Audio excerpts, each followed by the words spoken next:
Police को phone किसने किया था?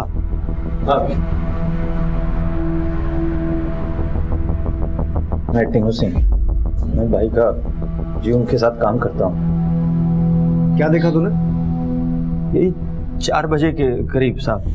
फिर मैं आया तो दरवाजा खुला पड़ा था। जब अंदर गया तो साहब भाई की लाश देख के मैं तो उल्टे पांव बाहर आ गया। ये भाई था तेरा? अभी भाई मानता हूँ उनको, बहुत सालों से काम करता हूँ उनके साथ। ये परसों ही जेल से बाहर आया ना? हाँ जी, भाई को मैं ही लेके आया जेल से। परसों तो भाई के साथ ही था मैं, रात को भी साथ था। और सुबह तो उनको मिलना था, सब उनके बीवी और बच्चे गायब हैं। तो फिर तुम लोग मिले? कहाँ मिल पाया साहब, मैंने फ़ोन लगाया तो लगा नहीं, मतलब उठाया नहीं उन्होंने। मुझे लगा पता नहीं क्या मामला है, मैं जाकर देखता हूँ। देखा, मैं आया इधर 4:30 बजे। तो पहले तूने कहा 4 बजे, अब कह रहा है 4:30 बजे। नहीं, वो 4 साढ़े 4 ही था जी। मेरे पास घड़ी नहीं है ना जी। शर्मा, गाड़ी में बिठाओ इसे। सर आ गया आज जी। वो मोबाइल में देखा था 4 ही बजे थे, 4 बजे थे। और सुबह भाई ने मेरे को बुलाया था जी, वो ATM से पैसे निकालने थे। निकाले फिर पैसे? हाँ जी। कितने? वो 50,000 रुपये थी। कौन से ATM जी। देख, मैं समझता हूँ तेरा भाई जैसा दोस्त तुम्हारा है, घबरा मत, चाय वाय पियेंगे, थोड़ी बातचीत करेंगे। आजा। नहीं, मेरा तो कोई लेना देना ही नहीं है जी। टीनू यार, तू साहब ये तू कौन? साहब मेरा नाम विकास है। मैं टीनू के दुकान पे मेडिकल शॉप पे काम करता हूँ। सादिक भाई को जानता हूँ बस। अच्छा, तू भी जानता सादिक को? ये जानते नहीं जी, मतलब दोनों ही सादिक भाई के साथ काम करते हैं। साथ ही काम करते हो? हाँ जी। ये कह रहा तेरी मेडिकल शॉप में काम करता है। शर्मा, इसे बिठाओ गाड़ी में। जी, हम लोग भोले भाले लोग हैं साहब, हम लोग को क्यों लेके जा रहे हैं? भाई तुम साथ में काम करते हो, लाश को पहली बार देखा तुमने, मौका वारदात पे भी तुम ही थे। तुमसे पूछताछ नहीं करेंगे तो किससे करेंगे? वो ठीक है, लेकिन क्या? अरे घबराओ मत, चाय पानी पियेंगे, बातचीत करेंगे, वापस आ जाना। आ जाओ। हम लोग भोले भाले लोग हैं साहब।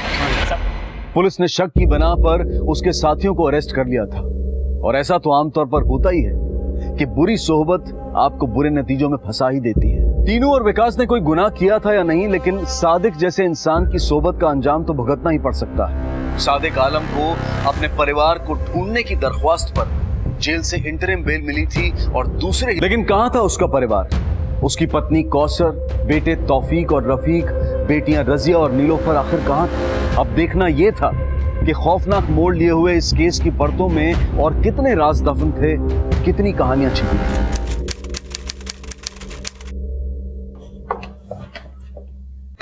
नितिन, ये उसी सादिक का केस है ना जो हमारे पास कल फरियाद लेके आया था? पिछले 1 महीने से मेरे बीवी बच्चों को कुछ पता नहीं सर। अगर आप लोग थोड़ा पर्सनल इंटरेस्ट ले लेंगे तो शायद कुछ पता चल जाए सर। और ये दोनों कौन है? सर, ये दोनों उसके साथ ही काम करते थे, कल भी उसके साथ ही थे। सर, कुछ तो गड़बड़ है। ये जो इस तरफ बैठा है, इसका नाम टीनू है। ये बार बार अपनी स्टेटमेंट बदल रहा है। ठीक है, एक काम करो, तुम जाके इंटरोगेट करो, मैं यहाँ से ऑब्जर्व करता हूँ। सर, बोल भाई टीनू, क्या बता रहा था? कुछ नहीं साहब, सब कुछ तो बता दिया। क्या बता दिया? बार बार तो अपनी बात बदल रहा है। कभी कह रहा है सादिक भाई से 4 बजे मिला, कभी कह रहा 4:30 बजे मिला, कभी फोन पे बात हुई नहीं हुई। घड़ी नहीं थी साहब, इसलिए टाइम का हेरफेर हो गया। बाकी मैंने सादिक भाई को फोन किया था, नहीं उठाया। अच्छा, तू बता रहा था तूने ATM से पैसे निकाले थे? हाँ जी। कितने? 50,000 रुपये। कौन से ATM से?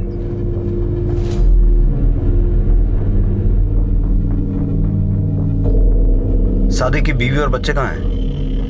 हवलदार, फाइल लिखा। ठीक से याद नहीं आ रहा ना। शर्मा, बादाम खिलाओ इनको, इनकी याददाश्त ताज़ा करो। बता भाई साहब मत मारो, हम सब सच बोल रहे हैं, आप यकीन कर लो हमारी बात पे। वो क्या कहते हो, मकान मालिक धमकी दे रहा था साहब। क्या धमकी दी थी? भाई आया ना जब जेल से बाहर, तो बुड्ढा लड़ने लगा भाई के साथ। तू भी था वहाँ? हाँ जी, तू भी था वहाँ? जी जी जी, मैं भी दान सिंह ने धमकी दी थी? जी जी।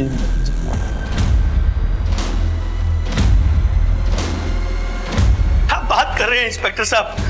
मैं क्यों मारूंगा भला उसको? आपको जो भी बोलना है थाने में बोलना। बैठाओ गाड़ी में।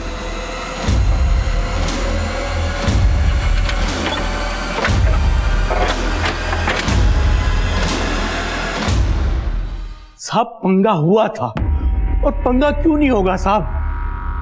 साहब सादक आलम बहुत बड़ा गुंडा था साहब। वो मेरठ से आया था, इधर हर कोई जानता था कि वो उधर कितना बड़ा गुंडा था साहब। धान सिंह जी, एक बात कहूँ, बुरा मत मानिएगा, वो जो आपका मकान है वो हो गया है एकदम बेकार, एकदम जर्जर, किसी दिन सिर पे गिर जाएगा आपके। रीडेवलपमेंट करवा लो। मतलब? आप नहीं समझते? रीडेवलप कराना मतलब एक फ्लोर पे रहते हैं आप, ऊपर 2 फ्लोर और बनवा लो। देख भाई, बुरा मत मानियो, तेरे बारे में बहुत कुछ सुन रखा है, पर क्या क्या क्या क्या सुन रखा आपने? मैं गुंडा हूँ? मैं लोगों के मकान हथिया लेता हूँ? अरे कुछ नहीं है धान सिंह जी, आप इतने अक्लमंद आदमी हो, ऐसी बातों पर कैसे विश्वास करते हो? अरे मैं भी खानदानी आदमी हूँ, ये ऐसे लोगों की बातों पे, अफवाहों पे विश्वास मत किया कीजिए आप। अल्लाह चाहेगा तो सब बहुत अच्छा होगा आपके साथ। देखिए ज्यादा मत सोचिए, फायदे का सौदा है। आप बताओ कब शुरू करूँ? साहब मकान का काम पूरा हो गया था, 3 मंजिल भी बन चुकी थी। फिर मैंने वो मकान अपने जान पहचान वाले वकील मातृ को भेज दिया था, लेकिन साहब जल्दी जल्दी करो ना। हो गया भाई, टेंशन ना लो आप। ओ भाई क्या कर रहा है तू? कहाँ गुस्से चले जा रहा? तन्ने बड़ी जल्दी हो रही बढ़ाऊ। अरे इसकी मिठाई खिलाऊंगा। और ये क्या जबरदस्ती है? कर क्या रहा तू? क्या कर रहा हूँ? अपने घर में शिफ्ट कर रहा हूँ, और क्या कर रहा हूँ? अपने घर में? तेरा घर कैसे हो गया? घर तो मैंने मातुर को बेचा था। अरे परेशान मत हो पागल, तुम ऊपर जाओ। क्यों परेशान क्यों ना हो? रुक जा ताऊ, रुक जा, चल बेटा। जा बेटा, अम्मी की मदद करना, चल। अरे देखो, तू मेरे से ज्यादा मुंहजोरी तो करना मत, समझा? और वैसे भी तेरे हिस्से का ग्राउंड फ्लोर मैंने नया बनवा के दिया कि नहीं दिया? दिया कि ना? और तूने ऊपर वाला हिस्सा बेचा था मातुर को, जिससे मैंने खरीद लिया। तू घर का मालिक कौन हुआ? मैं। अब तू ज्यादा चूं चपड़ करेगा ना तो हाथापाई हो जाएगी, समझा? ताऊ बात सुन ले, भाई का हाथ ना पूरे मेरठ में मशहूर है। साइड में हो ले दान से, साइड में। अरे हटना यार, दिमाग खराब कर रखा है बंदे ने। जल्दी ला। साहब उसने पावर ऑफ अटॉर्नी के कागज भी बनवा लिए थे, और टोको तो मारने को दौड़ता था। उस दिन वो जेल से छूट कर आया और अपने बीवी बच्चों के बारे में पूछने लगा, तो मैंने कहा मेरे कागज वापस कर, तो सब मारने को दौड़ा। तो क्या दो ना साहब, वो उम्र तक का लिहाज नहीं करता था। और इसीलिए दान सिंह जी आपने उसे मार दिया या मरवा दिया? साहब मैं उसे क्यों मरवाऊंगा? साहब मैं अपने बच्चों की सौगंध खा के कहता हूँ, मैंने ऐसा कुछ नहीं किया। और वैसे भी जब वो मरा तो सुबह का टाइम था, और उस दिन सुबह तो मैं कोर्ट में था। आप चाहो तो तफ्तीश करवा लीजिए। जिस दिन वो जेल से आया था उस दिन टीनू, विकास या और कोई मिलने आया था उससे? सब कोई आया तो था, पर मैंने ध्यान नहीं दिया।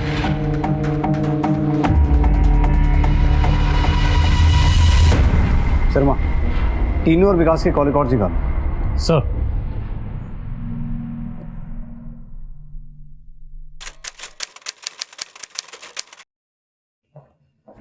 सर, धान सिंह कह रहा है कि जिस दिन सादिक की मौत हुई वो कोर्ट में था।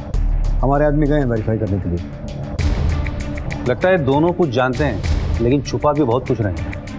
ये टीनू थोड़ा मोटी चमड़ी का लग रहा है, लेकिन विकास तबीयत से थोड़ा ढीला है। ऐसा करो, विकास को यहाँ ले आओ, मैं देखता हूँ। सर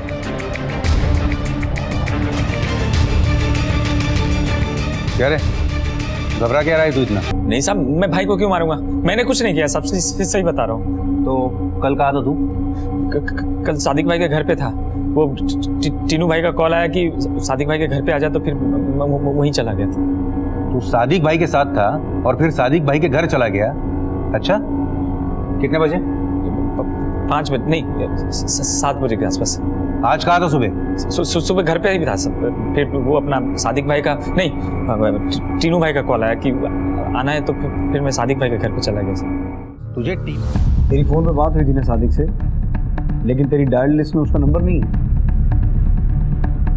डिलीट हो गया होगा सर। चेतन, ये ऐसे नहीं मानेगा। जरा 2 राउंड जम के खातिर करो इसकी, और चाय नाश्ता नहीं, पूरा खाना खिलाओ इसको। ये हल्के हाथों से भारी सच उगलने वाला नहीं है। नहीं सब मारा मत, सब बताता सर। टीनू ने मारा है भाई को, सब टीनू ने मारा, मैंने कुछ नहीं किया सर। बकवास कर रहा है साहब विकास। वो बकवास कर रहा तो तू सच बोल दे। पर एक बात ध्यान में रखियो, झूठ जबान पे लाने से पहले सोच ले। झूठ बर्दाश्त नहीं है मुझे। बोल।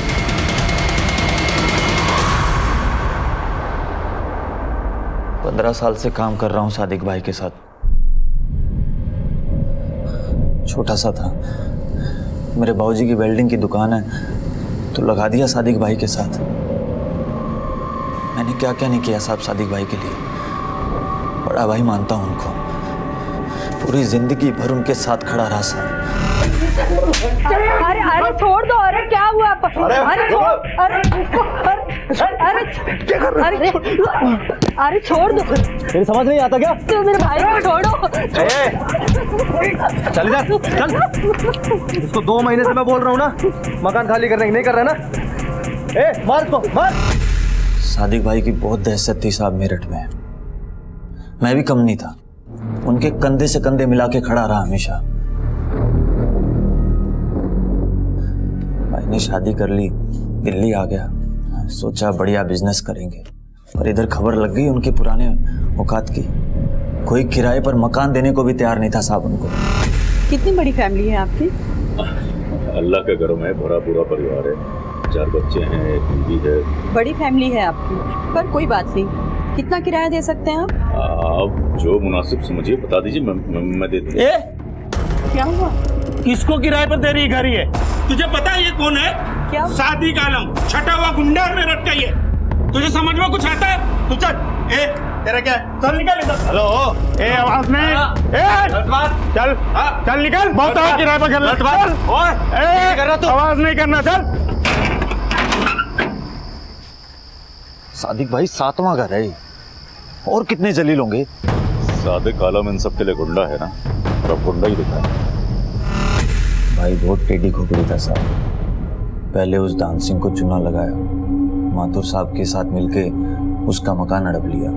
फिर वो मुन्ना यादव उसका ऑफिस खाली करा के बैठ गया उसी के ऑफिस में। साहब बुड्ढे, औरत, गरीब या कोई भी लफड़े की जमीन हो, साहब भाई की नजर रहती थी।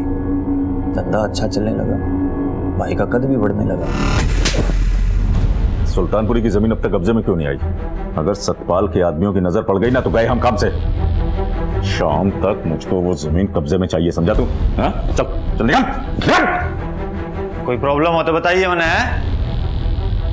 1 घंटे से नेताजी बैठे हुए हैं। माफ कीजिएगा, बताइए क्या क्या क्या करें आपके लिए? पार्टी तने टिकट देना चाहती है सादिक भाई, पर हार नहीं होनी चाहिए। क्या बात कर रहे हैं आप? अरे आपके भाई की इज्जत है इस इलाके में, कौन हराएगा? टीनू। हाँ भाई। भाई एमएलए बनेगा तेरा भाई, नेताजी टिकट दे रहे हैं।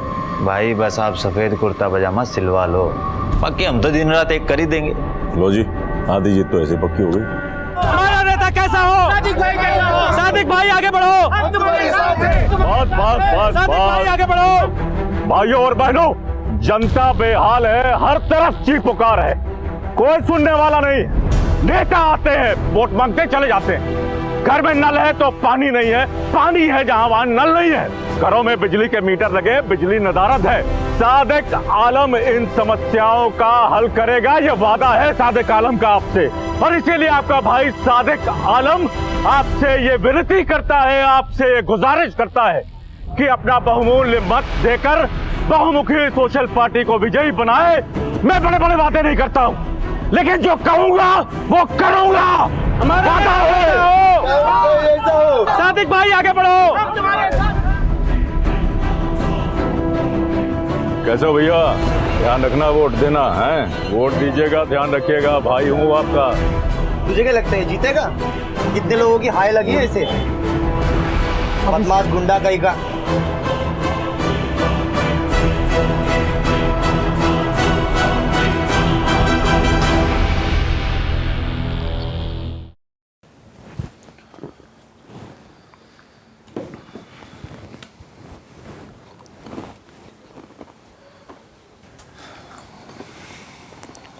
भाई बुरी खबर है।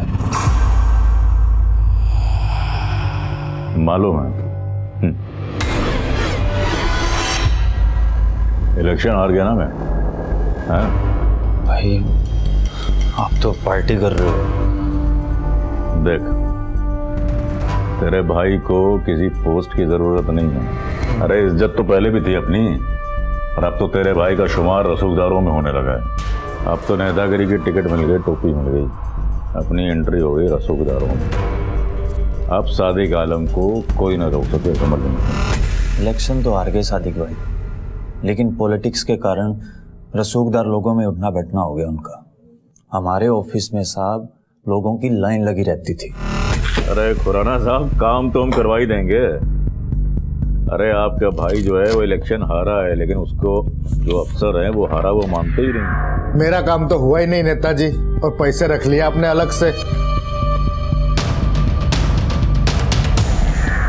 रहो सफेद कुर्ते, भाई से ना तमीज से बात कर। खड़ा पहले तो खड़ा। भाई का दिमाग फिर गया ना, तेरी सारी नेतागिरी यहीं निकाल देनी। हट जा, बाहर जा। कोई और है क्या? जल्दी आ जाओ भाई, टाइम ना है। भाई उल्टे सीधे रास्तों से जमीन जायदाद इकट्ठी करने लगे। बहुत पैसा जमा हो गया था उनके पास। भाई का दबदबा भी बहुत हो गया था साहब। दबदबा? पर वो तो जेल में था। जेल जाने के पीछे क्या हकीकत थी? साहब भाई को कोई भी जमीन हथियानी होती थी ना, तो उसके लिए किसी भी हद तक जा सकते थे। यहाँ पंचकुइया रोड पे एक औरत रहती थी, अकेली रहती थी साहब। उसका नाम था रेखा अग्रवाल। 201 गज का उसकी कोठी थी। भाई ने बना लिया रिश्ता उसके साथ। बताइए, मैं दरगाह से निकल रहा हूँ, उसको पैसे दे रहा हूँ और मुझसे पूछ रहा है भाईजान आप क्या दरगाह से आ रहे हैं? आप भी ना, आप इतने मजाकिया किस्म के हैं, मुझे नहीं मालूम था सादिक भाई। ये भाई बोलकर बड़ा जुल्म कर रही हैं आप मुझे। एक बात बोलूं,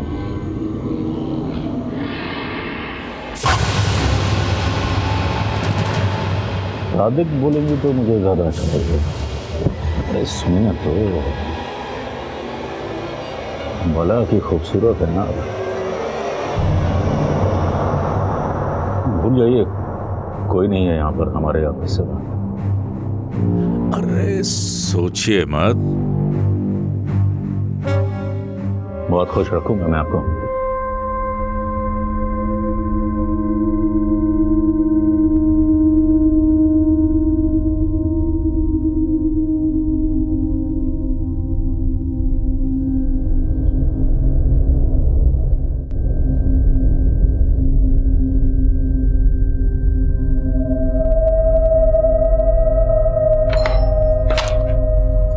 फिर से पीकर आ गए तुम? कहाँ गुलछर्रे उड़ा रहे थे रात भर?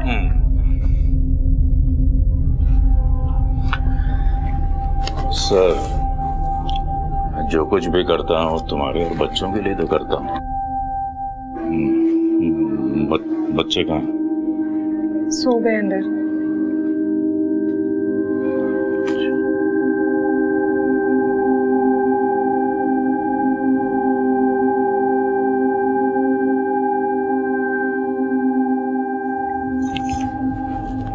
बात तो बताओ, इतनी जल्दी क्या ये बटन बंद करने के? अच्छा सुनो, इससे पहले कि मैं भूल जाऊं, एक मिनट बैठो ना। बैठ। ये पेपर्स लेकर आया हूं मैं, तो मैं इन पे साइन कर दूं, तो फिर बाद में कहोगी कि मैंने कुछ कराया। चल। लेकिन ये है क्या? अरे तुम बोल रही थी ना कि तुम्हें इन्वेस्टमेंट करना है फ्लैट्स में। नया अपार्टमेंट बन रहा है, उसी के पेपर्स।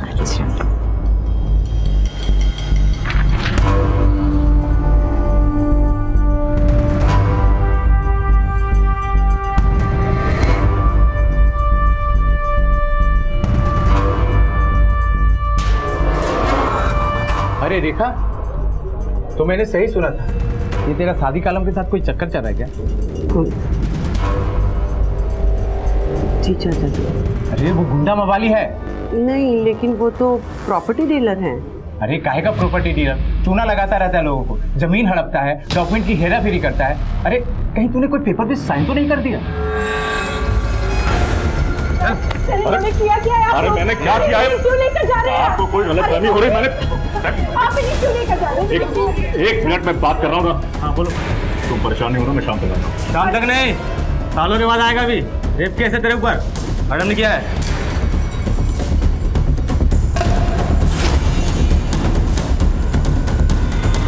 चल। अरे इन्होंने क्या किया? छोड़िए इनको। एक बात तो बताओ, इतनी जल्दी क्या है? ये बटन बंद करने के? आप इन्हें क्यों लेकर जा रहे हैं? बटन बंद करने के? आप इन्हें क्यों लेकर जा रहे हैं? अरे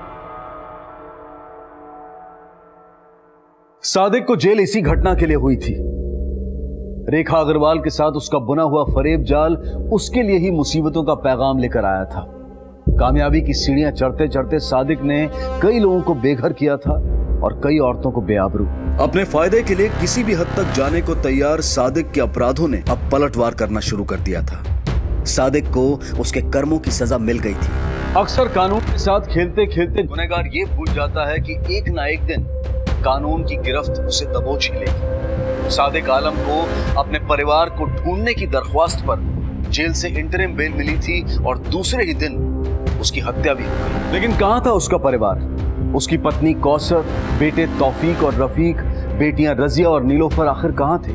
तेरे भाई को तो जेल हो गई, भाई का परिवार वो कहाँ है? भाई 6 महीने से अंदर था और भाई के कारण भाभी और बच्चे बहुत परेशान थे और मेरे से ये देखा नहीं जा रहा था साहब। या अल्लाह, मेरे तो कर्म ही फूट गए। देखो भाभी जी, बुरा मत मानना, लेकिन मेरे को लगता है कि आपको आपके परिवार की आय लग गई। अपने परिवार से बाहर जाके शादी जो कर ली। इन बातों को 20 साल हो चुके हैं, अब इन बातों में क्या रखा है टीनू? नहीं भाभी, वो तो आपकी बात ठीक है, लेकिन आप एक काम करो ना, आप अपने मम्मी पापा से माफ़ी मांग लो, मेरठ चले जाओ। क्या पता भाई कब बाहर आए, क्या होगा, कुछ नहीं पता। अकेली पड़ गई थी भाभी, इसलिए भाभी और बच्चे मेरठ निकल लिए साहब। हेलो मिश्रा जी, शर्मा बोल रहा हूँ दिल्ली से। ठीक है सर, हम अभी उसके घर जाते हैं।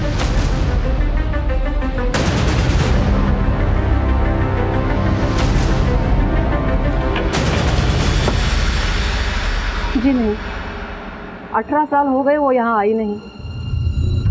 उस कमीने सादिक का फोन आया था एक दिन, बेटी छीन ली उसने हमारी। रिश्ता तो उसी दिन खत्म हो गया था साहब। हेलो सर, कौसर तो आई नहीं यहाँ पे। 18 साल हो गए उसको यहाँ से गए हुए। Okay, thank you. ठीक है, तो मुझे बताना क्या बात होती है। सर शादी की फैमिली मेरठ में भी नहीं है और ये रेटिन हुई कॉल रिकॉर्ड्स।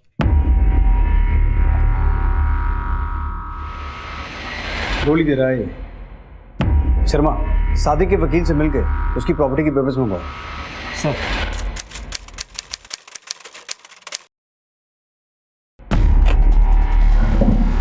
तेरी भाभी मेरठ गई थी या बिजनौर? ये तेरे कॉल रिकॉर्ड्स हैं 1 महीने पहले के। लोकेशन सहारनपुर में बता रहे हैं, गेरुआ नदी, बिजनौर, ये देखो। अच्छा, इस दिन तो साहब मैं वो मेरा दोस्त रहता है वहाँ, तो उसके पास गया था, काम था कुछ। तो सादिक की बीवी कौसर और उसके बच्चे तेरे साथ थे? 1 मिनट। हाँ सब आ गया, याद आ गया। हाँ, मैं बिजनौर लेके गया था भाभी और बच्चों को। उनकी सिस्टर रहती है जी वहाँ, वो मीना नाम है उसका।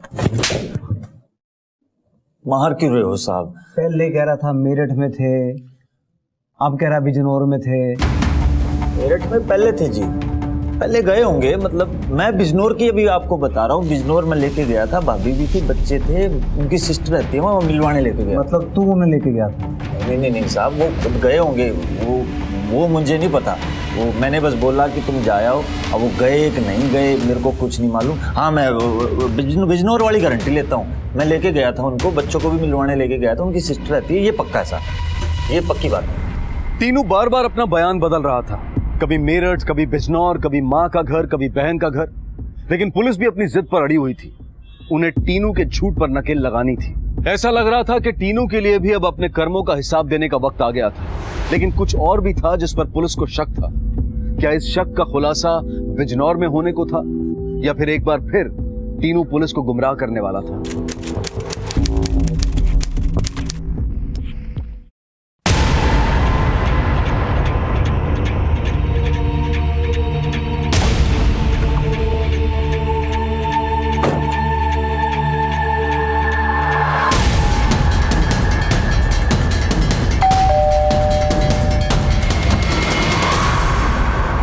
मीना सक्सेना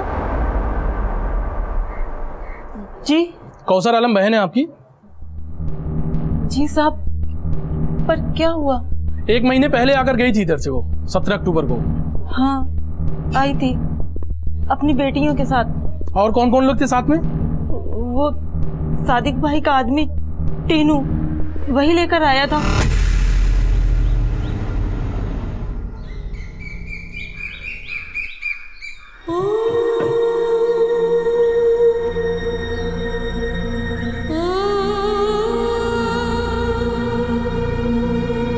दीदी,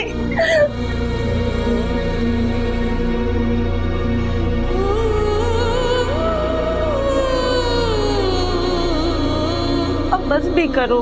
तो यहाँ रोने आई है 20 साल के बाद। ले पानी पी।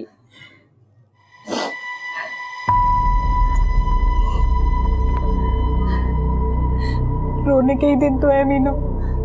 ये जेल चले गए हैं और ना जाने कब तक वहां पर रहेंगे। अभी कुछ नहीं होगा भाई को, झूठा केस डाला उन पे। देखना आप जल्दी आ जाएंगे बाहर।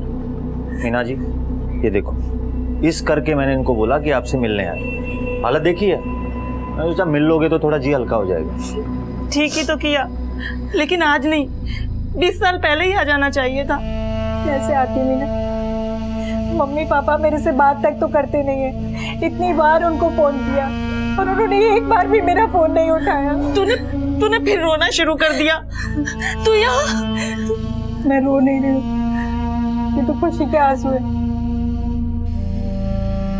तेरी बेटियां बहुत प्यारी हैं। क्या नाम है इनके? ये रजिया और ये नीलोफर। एक गोलू मल्लू कौन है? ये मेरा बेटा बंटी है, बहुत शरारती हो गया है। लग रहा है बंटी। वो लोग कितने दिन रुके थे यहाँ पर? बस 1 रोज। मैंने बोला भी कि 2-1 रोज रुक कर जाओ, पर वो अपने बेटों को अकेला छोड़कर आई थी, इसलिए टीनू के साथ ही चली गई। तो अपना ख्याल रखना। भाभी जल्दी आ जाओ। हाँ, करनी भी तो करनी है वापिस। और मैं आती हूँ हफ्ते भर में, ठीक? जब तक बंटी के पापा भी टूर से आ जाएंगे। और हाँ, तुम मुझे फोन करती रहना याद से। ठीक है, और तू भी अपना ध्यान रखना, ठीक है? तुझसे मिलकर बहुत अच्छा लगा, मन हल्का हो गया। मुझे भी। ओ भाई, तेरा बहुत बहुत थैंक यू। जी थैंक यू किस बात का जी? लो जी, तूने 20 साल बाद 2 बिछड़ी हुई बहनों को मिलाया, उसके लिए थैंक यू। अरे हम लोग 20 साल के बाद मिले, एक सेल्फी तो बनता है ना? हाँ जी कर लाओ। मैं हाँ, बच्चों को बुलाओ। बच्चों जल्दी आओ।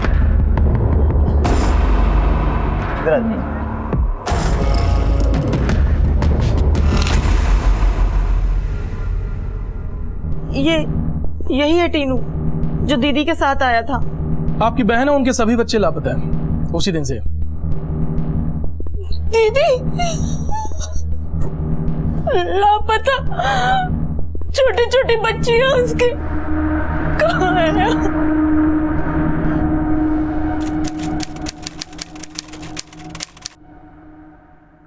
सर ये टीनू कौसर के साथ मीना के घर गया था और ये रहे उसके कॉल रिकॉर्ड्स।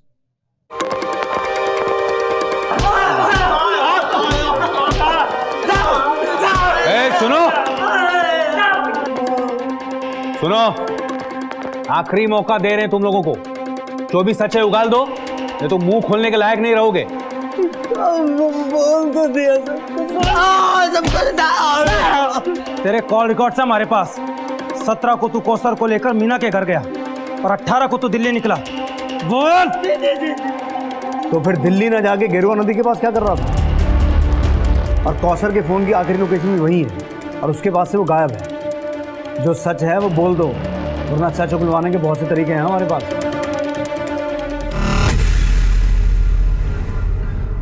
भाभी जी, ये परिवार से ना सही, एक काम करो फिर आप अपनी सिस्टर से मिलाओ, बिजनौर चले जाओ। उससे मिले भी तो बहुत टाइम हो गया। तुम सही कह रहे हो टीनू, मैं वहां जाके उसे समझाऊंगी कि वो मेरी मम्मी पापा से भी सुलह करवा दे। मैं ऐसा करती हूँ कि मैं कल ही चली जाती हूँ। नहीं भाभी, कल फिर रहने दो। फिर आप एक काम करो, परसों चले जाओ, तब तक मैं गाड़ी का भी इंतजाम कर लूंगा ना। लेकिन टीनू, रफीक और ये तौफीक, इन दोनों के एग्जाम है। तो अभी इनको ले जाने की क्या जरूरत है? अभी तो यहीं रह लेंगे। आप एक काम करो, 2-3 दिन लगा के आओ, आराम से जाओ, टेंशन ना लो।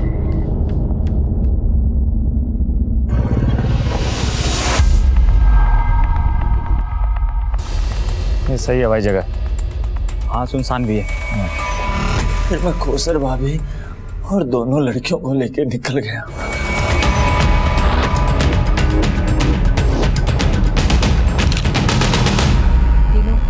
तूने सही कहा था, मुझे तो मेरे अपनों की ही हाय लग गई थी, पर अब अपनी बहन से मिलने के बाद बहुत दिल हल्का हो गया है। अब तू देखना, ये भी बहुत जल्दी आ जाएंगे और घर में सारी खुशियाँ फिर से लौट कर आ जाएंगी। भाभी मेरे सामने गिड़गिड़ाने लगी। टीनू, टीनू, टीनू, इन्होंने क्या किया मेरे बच्चों के साथ? टीनू कुछ करो। भाभी क्या कर रहा है?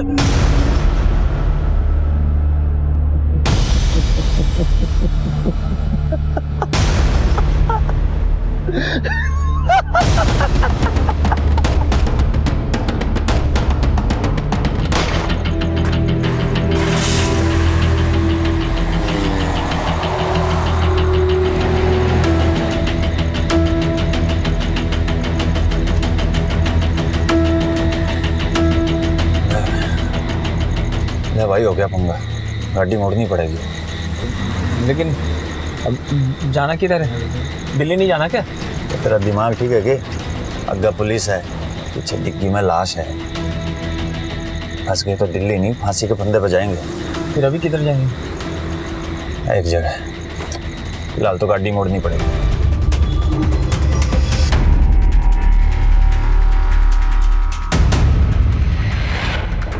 किधर? यहाँ? मजदूरों को बुलाओ, खुदाई करो।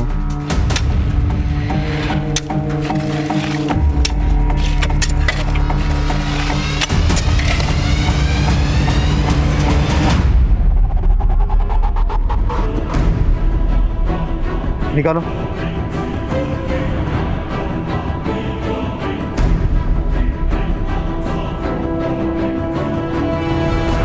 सर, ये कौसर है, उनके बच्चों की तस्वीर है जब वो उनकी बहन के घर से निकले थे।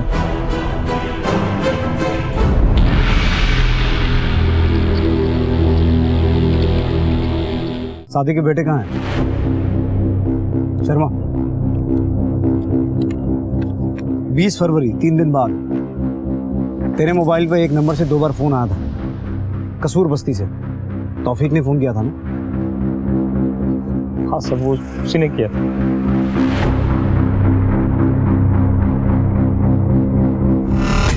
हेलो टीनू अंकल, मम्मी अब तक नहीं आई है और उनका फोन भी नहीं लग रहा है। बेटा एक काम कर, तू इधर आ जा। ठीक है अंकल। अंकल अंकल, मम्मी और पापा का कुछ पता चला? नहीं बेटा, अभी कुछ नहीं पता चला।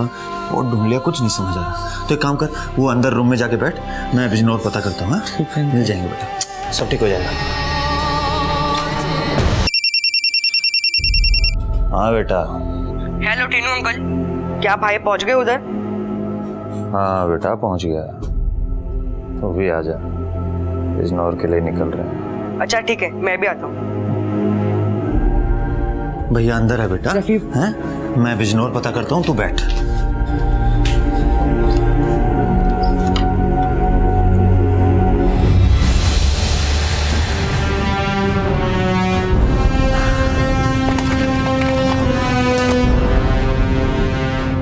सीवर का काम करने आए थे म्यूनसिपालिटी, कच्चा काम करके निकल लिया, अब इसको ठीक कर दे भाई।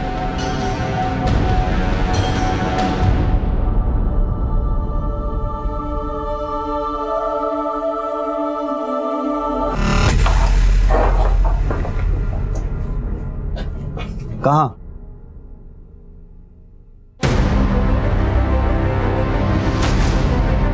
शर्मा, खुद आओ। सर।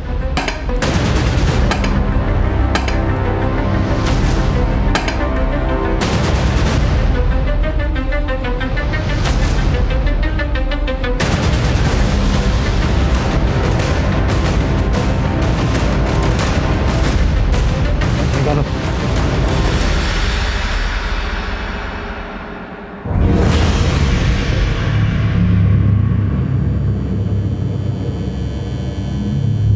क्या सोच रहा है भाई?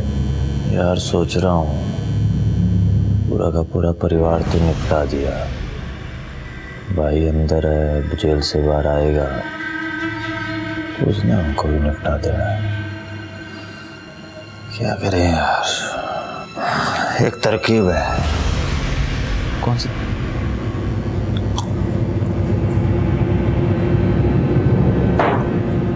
को बाहर निकालते हैं और निपटा देते हैं। लेकिन वो जेल से बाहर निकालेंगे कैसे? देख भाभी हर हफ्ते भाई को मिलने जाती है जेल में। हाँ। अब जाएगी नहीं तो भाई की सुलग जाएगी, तो भाई जेल से निकलने का कोई ना कोई इंतजाम जरूर करेंगे। देख टीनू, ये जो पिस्टल है ना, ये है ना, इसी से मारा था ना भाभी को और बच्चियों को। हाँ तो मारा था ना। हाँ तो सादिक भाई की है नहीं, उनके घर से उठाई थी ना तूने। हाँ तो फिर आगे बोल।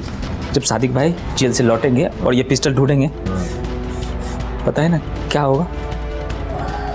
आने दे सादिक भाई को भी करवा देंगे बिजनौर के दर से।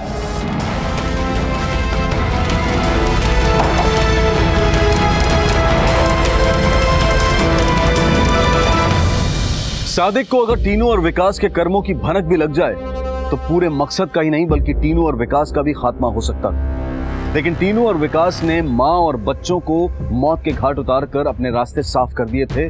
अब उस पर आगे चलकर बस आखिरी मोहरे को उड़ाना। सजा काट रहा सादिक आलम बेचैन था क्योंकि उसके परिवार वाले उससे जेल में मिलने नहीं आए थे और घात लगाए दुश्मन उसके बाहर आने का इंतजार कर रहे थे।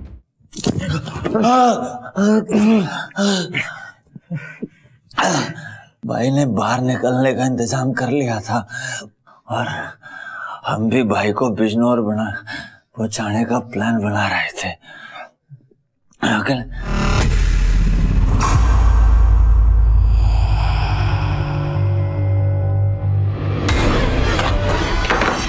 एक बात बताओ। हाँ भाई। तुम लोगों ने पिस्तौल देखी मेरी? नहीं ना भाई। अरे पता नहीं से क्या मतलब, आखिर गई कहाँ वो? वो भाभी ने रख दी होगी, आप टेंशन ना लो। ठीक है, तुम लोग निकलो, कल मिलते हैं। ठीक है कल। अगले दिन भाई आप लोगों से आकर मिले, अपनी फैमिली के गुम होने की रिक्वेस्ट देने के लिए। शाम को भाई ने डिनर भी साथ किया। भाई को और वक्त देना मतलब अपनी मौत को दावत देना था। भाई का आगे पीछे कोई नहीं था साहब, अपने परिवार से बहुत प्यार करते थे। अगर हम भाई को ना टपकाते ना तो हम नहीं पढ़ लिए थे साहब। अब ये भी बता दे कि ये षड्यंत्र रचा क्यों था? भाई की तरक्की के लिए हमने क्या क्या नहीं किया साहब। जो हुक्म बजाया हमने माना। तिलक नगर में एक बुड्ढा है, उसका लवारिस प्लॉट है 300 गज का। बंदे लेकर जाओ और कब्जा कर लो, मैं आता हूँ। भाई कभी हमारी भी सुन लिया करो। अरे यार गिनती भुला दी, बोलो। भाई वो ना 10 लाख रुपए इकट्ठे किए थे दुकान से, हमारे भी लगा दो इस धंधे में। भाई बहुत कमाई है, मेरे भी 4 लाख। बढ़ो। कितना? 10 है भाई। अब मेरे 4 लाख है भाई। अच्छा, तो अब मेरी चाकरी नहीं करनी, करोड़पति बनना है ना? बना दो भाई करोड़पति हमको भी। अब मेरे बंदे हो, कुछ ना कुछ तो करना ही पड़ेगा। 2 साल गुजर गए थे साहब, भाई ने अठन्नी नहीं दी हमको। और कोई बोल के देखे लात गुस्से। मैं अपने सिर पे लेके जा रहा हूँ, जा अपने काम कर। चल चल जा।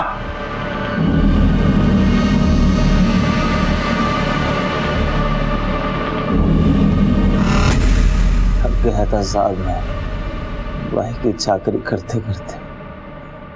कब तक कुत्ते की जिंदगी जीता मैं। सोचता था मेरा भी घर हो, परिवार हो। भाई जो भी कमाता है सारा गले में। 20-25 हजार में क्या होता है साहब, चलती है क्या लाइफ। मांग के देखो कोई भाई से, क्या मिल रहा?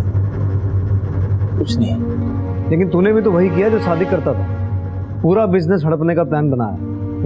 भाई कहता था मेरे को सारी प्रॉपर्टी की पावर ऑफ अटॉर्नी मेरे नाम है, लेकिन भाभी और बच्चों के नाम थी। अब उनको मार दिया तो मेरे ही नाम होने थी साहब।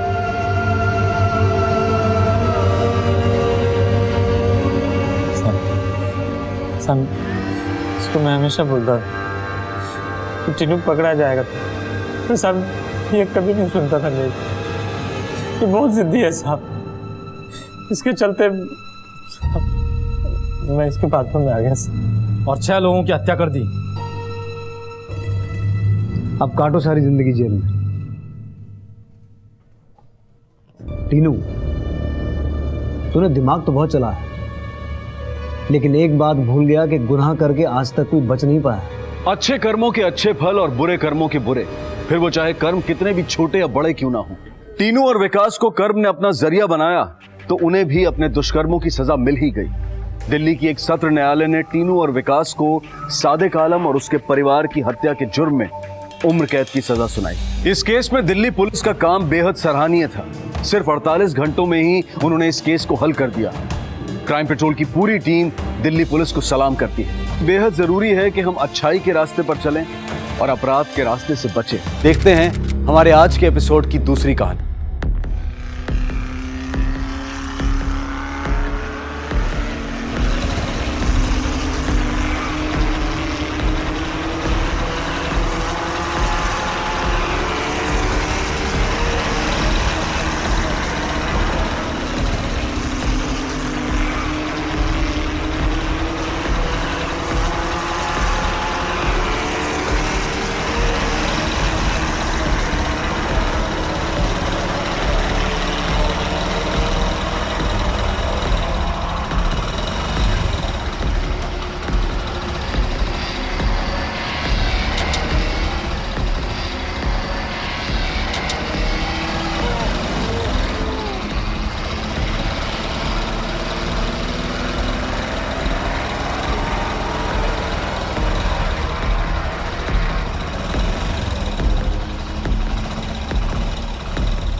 कहते हैं कि भेड़िए कभी अकेले शिकार नहीं करते, झुंड में मारते। सुनसान सड़क पर एक अकेले निहत्थे इंसान को इतनी बेरहमी से घेर कर मारना इंसान की शक्ल में छिपे इन भेड़ियों की कायरता का प्रमाण है। और दुर्भाग्यवश कभी कभी एक शेर भी इन भेड़ियों का शिकार बन जाता है। नमस्कार, आदाब। क्राइम पेट्रोल डायल 100 के ब्लैक हेडलाइंस अध्याय में आप सबका स्वागत है। एनसीआरबी यानी कि नेशनल क्राइम रिकॉर्ड ब्यूरो के मुताबिक पिछले साल हत्याओं की दर प्रति 1,02.6 थी और इनमें से निर्मम हत्याओं की दर वाकई में चौंका देने वाली है। हमारी आज की कहानी एक ऐसी ही निर्मम और जघन्य हत्या के बारे में है। एक ऐसी हत्या जिसने पूरे शहर में रोष भर दिया और पुलिस और प्रशासन को बुरी तरह से हिला कर रख दिया।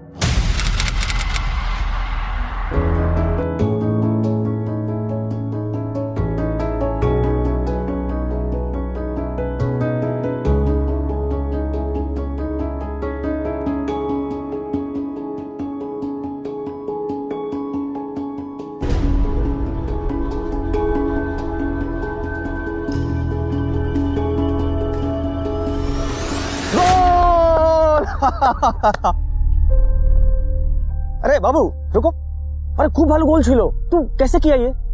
दोबारा कर सकते हो? अच्छा, तुम तो रोज खेलते होगे यहाँ इन बच्चों के साथ? ना काकू, पर रोज देखता हूँ इनको। वहाँ सामने मामा की चाय की दुकान पर काम करता हूँ तो वहाँ से साफ दिखाई देता है। मतलब सिर्फ देख के तुम इतने सीख गए? रोज क्यों नहीं खेलते? अच्छा, तुम्हारा नाम क्या है? बुधिया। এসব কি বলছেন বাবু? ऐसे कैसे हो सकता है? देखिए, आपका बेटा बहुत अच्छा खिलाड़ी बन सकता है। उसे आगे बढ़ने के लिए सिर्फ एक मौका की जरूरत है। आप खेलने दीजिए उसे। बाबू, जब से इसका बाप जेल में गया है तब से हम लोग सिर्फ एक ही वक्त खाना खाते हैं, और अगर इसकी कमाई चली जाएगी तब तो हम लोग सब भूखे मर जाएंगे। बाबू,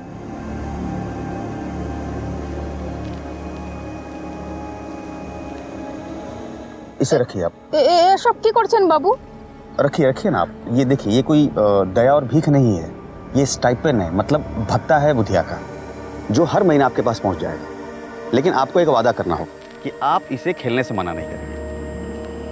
रजनीश बाबू चल। अरे अरे बस बस बस बस, तू नीचे कहाँ जा रहा है? तुझे बहुत ऊपर जाना है। हाँ?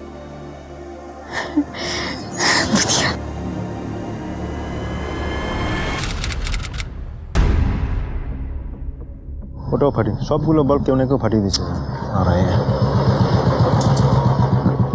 रजनीश बाबू, क्या हुआ बख्शी बाबू?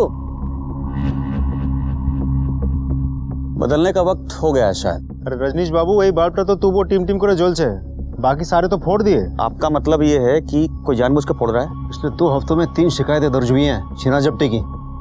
ये चोर ये स्ट्रीट लाइट्स फोड़ते हैं और अंधेरे का फायदा उठा के मुसाफिरों को लूटते हैं और लोगों को परेशान करते हैं। ओ, कहीं बाहर का गैंग है क्या? नहीं, मुझे लगता है इसी शहर का है, लेकिन आप फिक्र मत कीजिए रजनीश बाबू, बहुत जल्दी पकड़े जाएंगे। कुछ सोचा आपने? जी हाँ, आइए बताता हूँ। आइए।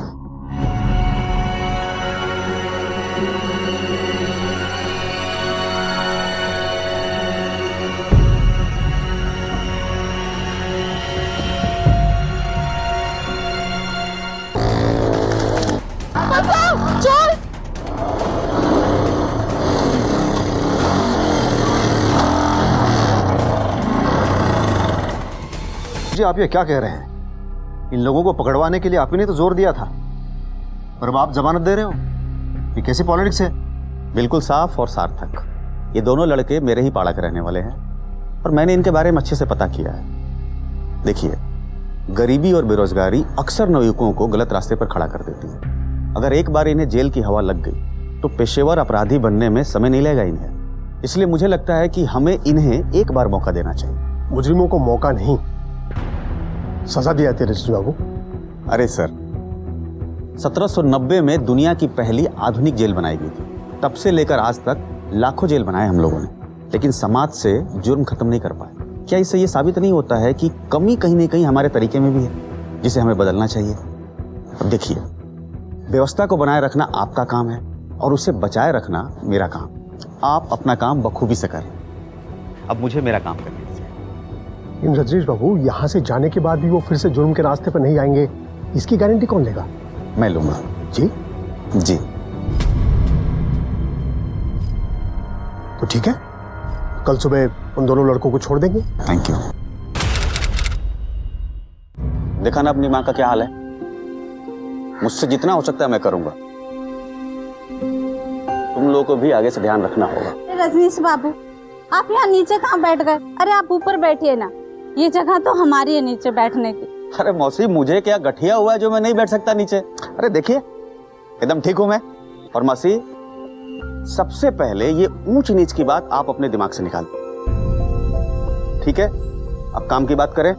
और भी जाना है मुझे कहीं। काम में तो नहीं मिला रजनीश बाबू, अगर कुछ काम मिल जाता तो शायद ये लोग ये पाप नहीं करते। अब तो सोने का भी बनकर लौटेंगे ना, तो कोई यकीन नहीं करेगा इन पर। मौसी, इंसान सोना नहीं होता है, मिट्टी का होता है, उसे फिर से गढ़ा जा सकता है। आप चिंता ना करें, मैं दिलाऊंगा इन्हें नौकरी।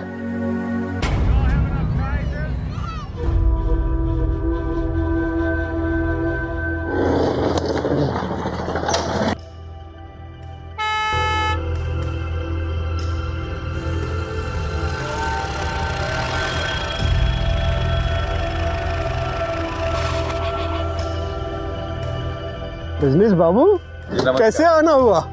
एक जरूरी काम के सिलसिले में मिलने आया था आपसे। क्या बात है? इन दोनों को काम की जरूरत है और ये मेहनत, लगन और ईमानदारी से काम करेंगे, इसकी गारंटी मैं लेता हूँ। बस एक छोटी सी विनती थी आपसे कि क्यों शर्मिंदा करे रजनीश बाबू? विनती नहीं, आपको तो हुक्म करना चाहिए। हुक्म आपको मैं मना कर सकता हूँ भला? आपने कह दिया, समझिए कि काम हो गया। ये दोनों कल से ही काम पे आ सकते हैं। और कोई हुक्म? अरे यह तो आपकी बड़प्पन है। आपका बहुत बहुत धन्यवाद मेहती साहब, बहुत बहुत धन्यवाद। सेनगुप्ता, सबको पीछे रखना ताकि फुटप्रिंट्स और टायर मार्क्स मिट ना जाए, और शहर का हर एग्जिट पॉइंट, हर एंट्री पॉइंट और हर नाके को सील कर डालो। सर रजनीश भौमिक की हत्या ने राज्य में कानून व्यवस्था की पोल खोल कर रख दी है। ब्रेश्वर के इतिहास में शायद ही इतनी दुस्साहसपूर्ण घटना पहले कभी हुई हो। मंत्री जी लाइन पर हैं, बात करना चाहते हैं। अभी नहीं, उन्हें कहीं मैं बाद में कॉल करता हूँ, प्लीज। आज सारे शहर में हाई अलर्ट घोषित कर दिया गया है। रजनीश भौमिक की हत्या हो गई है। इस खबर ने सत्ता के गलियारों में भूचाल ला दिया है। ये एक बहुत ही निंदनीय अपराध है। मैं सरकार के तरफ से विश्वास दिलाता हूँ कि अपराधी जल्द से जल्द पकड़े जाएंगे। रजनीश भौमिक की हत्या पुलिस प्रशासन के अक्षमता का एक जीता जागता उदाहरण है, जिसे कतई बर्दाश्त नहीं किया जा सकता। इसलिए सरकार ने एसीपी मृत्युंजय लाहिरी के ट्रांसफर का ऑर्डर दे दिया है। पर सर ये गलत है। पिछले 2 सालों में इस शहर के क्राइम रेट में जबरदस्त कमी आई है। सर, पुलिस और प्रशासन ने मिलकर शहर के सारे माफियाओं की नींद हराम कर रखी है। रजनीश जी खुद हमारे साथ मिलकर इस लड़ाई में शामिल थे। ये बात सरकार भी बहुत अच्छी तरीके से जानती थी। फिर भी आज वही सरकार हमारी काबिलियत पर उंगली उठाकर हमें बलि का बकरा बना रही है। सर ये गलत है। शहर का सबसे पॉपुलर एमएलए, रूलिंग पार्टी का एमएलए, उसकी सरेआम गोली मारकर हत्या कर दी गई है। अब इससे बड़ी परेशानी की बात क्या हो सकती है? ये मामला इतना संवेदनशील इसलिए था क्योंकि रजनीश भौमिक कोई आम एमएलए नहीं थे। उनके पास सिर्फ सत्ता की ताकत नहीं थी, उनके पास आवाम की ताकत थी, आवाम का विश्वास था। और इसीलिए उनकी इस निर्मम हत्या ने जनता को बुरी तरह से भड़का दिया। अगर इस केस का नतीजा जल्द से जल्द नहीं निकाला गया तो शहर में कानून व्यवस्था भंग होने का डर था। एसीपी साहब के तबादले के बारे में आपके डिपार्टमेंट का क्या कहना है? सर, आपको नहीं लगता कि इस तबादले को लेकर पुलिस बल के ऊपर जो लोगों का विश्वास है उस पर असर पड़ेगा?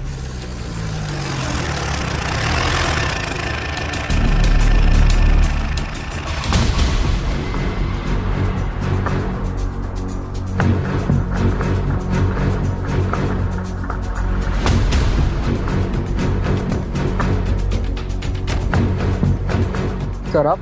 सुभाष सेन, इस शहर का नया एसीपी। Sorry sir. रुकिए। अभी शहर, ये केस आपकी रिस्पॉन्सिबिलिटी है, जिसे निभाने में मैं कोई कसर नहीं छोड़ूंगा। ये पीआई बख्शी है, इस केस के इंचार्ज। सर, एनीवे, इस केस की फाइल ये मैंने रास्ते में पढ़ी है सर। मुझे हैरानी बस एक ही बात पर है कि एक एमएलए, वो भी बाइक पर, उस जगह क्या कर रहा था। आई मीन टू से, न कोई गाड़ी, न गार्ड्स। स्ट्रेंज। वो वैसा ही था, अपने आप को शासक नहीं सेवक मानता था, ऐसे अकेले ही घूमता था। उसका मानना था कि अगर आम आदमी की तरह रहे तो ही आम आदमी से जुड़ सकता है। शायद सही भी था। जो खबरें हमें ढूंढनी पड़ती है वो आम आदमी से जुड़े रहने के कारण उसे आसानी से मिल जाती थी, विदाउट एनी एफर्ट। अब जैसे शहर में चल रही इलीगल माइनिंग की केस और उसकी खबर उसे चाय के ठेले में मिली।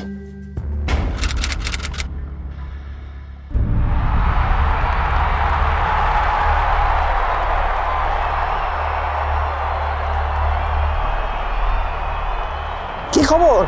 ভালো দাদা। हाँ, कितना विकेट हुआ? अरे 7টা विकेट पड़े गया दादा। अरे यार दादा, चा। अरे मैच का तो मतलब क्या बताएं, कबाड़ा हो गया दादा एकदम। कितने 7 विकेट चले गए थे।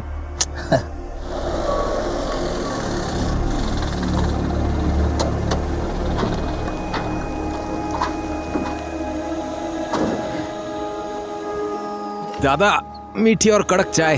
दीची, गोशुन। हाँ।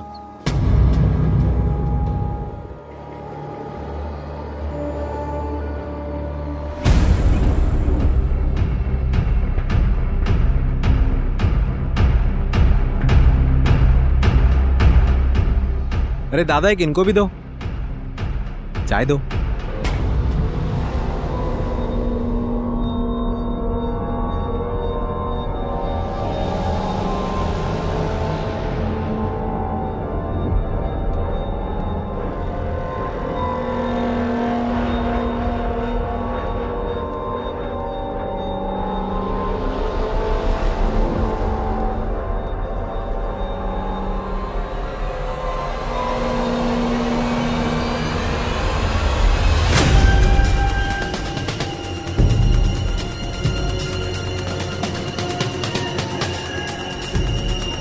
राखल।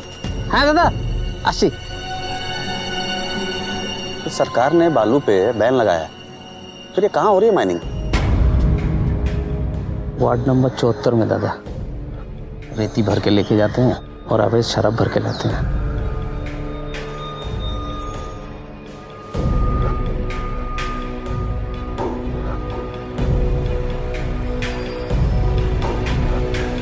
मृत्युंजय बाबू,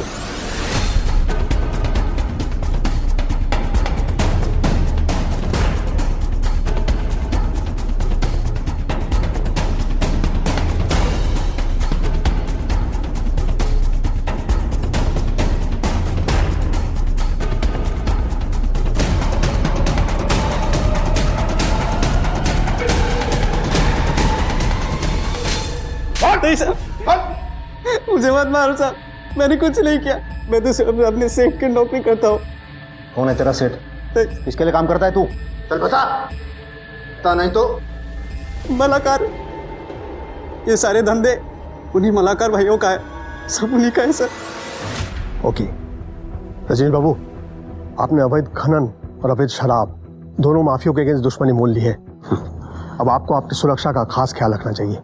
मैं काम करता हूं, मैं कल से एक टीम को। अरे नहीं लहरी साहब, इसकी कोई जरूरत नहीं है। अब देखिए, जब मौत आती है ना तो अपने ही अंगरक्षक गोली मार देते हैं, इसलिए आप बेफिक्र रहिए, मुझे कुछ नहीं होने वाला। ठीक है, थैंक यू।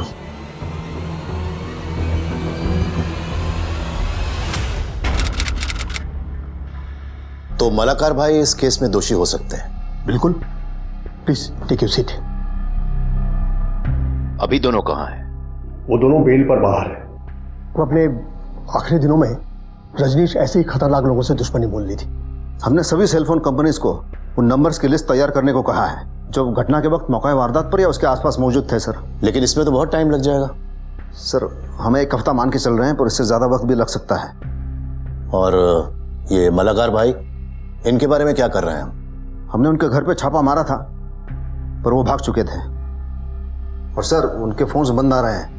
हो ना हो इस हत्या के पीछे इन्हीं लोगों का हाथ है। उनकी कॉल डिटेल्स चेक किया आपने? मींस कहीं किसी कॉन्ट्रैक्ट किलर से पिछले कुछ दिनों में बात तो नहीं हुई? नहीं सर, ऐसा कोई कॉल नहीं आया। उनके फोन्स हमारे सर्विलेंस पे हैं? जी हाँ सर, जैसे ही एक भी ऑन होता है हमें पता चल जाएगा। उनके बैंक रिकॉर्ड्स चेक किया आपने? कहीं पिछले कुछ दिनों में कोई बड़ा ट्रांजैक्शन तो नहीं हुआ? No sir. हमें इन दोनों भाइयों को जल्द से जल्द ढूंढना होगा, क्योंकि इस केस में यही हमारे प्राइम सस्पेक्ट्स हैं। लेकिन हमें एक बात का खास ख्याल रखना पड़ेगा कि कहीं ऊंट की आड़ में लोमड़ी न बच के निकल जाए। सर, मैं कुछ समझा नहीं। बख्शी, फुटबॉल खेली है तुमने? हाँ सर। गुड। उसमें तुमने देखा होगा कि हमेशा हम अपोनेंट टीम के स्टार प्लेयर ज्यादातर स्ट्राइकर को मार्क करते हैं, उसे चेक करते हैं, लेकिन फिर भी गोल कोई और कर जाता है। उसी तरीके से हमारे इस केस में हमारे प्राइम सस्पेक्ट्स मलाकार भाई हैं। लेकिन सबसे बड़ी बात यह है कि कहीं असली मुजरिम शक के दायरे से बाहर न निकल जाए। इस बात का ध्यान रखना होगा सर। ऐसे हाई प्रोफाइल केसेस अक्सर 2 वजहों से सुलझ नहीं पाते हैं। एक, या तो हत्यारे बहुत ताकतवर होते हैं, उनकी पहुंच दूर तक होती है, जिसकी मदद से वो कानून को तोड़ मरोड़ कर अपने बचने का रास्ता बना लेते हैं, या फिर पुलिस के पास इतने ज्यादा सुराग होते हैं कि जांच के गलत दिशा में भटक जाने की संभावना बढ़ जाती है। इसीलिए नए एसीपी सुभाष सेन हर कदम बहुत सतर्कता के साथ उठा रहे थे। सेनगुप्ता, रजनीश भौमिक की पोस्टमार्टम रिपोर्ट का क्या हुआ? सर, रिपोर्ट आ गई, ये रही रिपोर्ट। सर, तकरीबन 6 देसी कट्टों से 6 गोलियां मारी गई। डेथ ऑन द स्पॉट हुई है सर। फिलहाल पोस्टमार्टम रिपोर्ट से हमें इतना ही पता चल रहा है।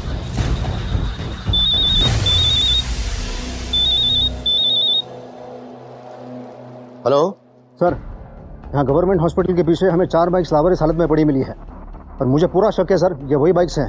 इनका इस्तेमाल हत्यारों ने किया होगा। हॉस्पिटल के आसपास कोई सीसीटीवी कैमरा है? नहीं सर, मैंने चेक किया है, जगह पूरी सोच समझ के चुनी गई है। बाइक्स के जो चेसिस नंबर है वो सलामत है? नहीं सर, चेसिस नंबर्स घिस के मिटा दिए गए हैं। तुम एक काम करो, फॉरेंसिक डिपार्टमेंट से इन बाइक्स को चेक करवाओ, शायद कोई क्लू हाथ लग जाए। और शहर भर में जितने भी पुलिस स्टेशन है वहां से पता करो कि पिछले कुछ दिनों में कहां से कितनी बाइक्स चोरी हुई हैं, और उनमें से कितनों की डिटेल्स और डिस्क्रिप्शंस इन बाइक से मैच करते हैं। Okay sir. सर, हमने एक कॉल रिकॉर्ड की है मलाकार भाइयों की। मुझे लगता है आपको ये सुनना चाहिए। ओके।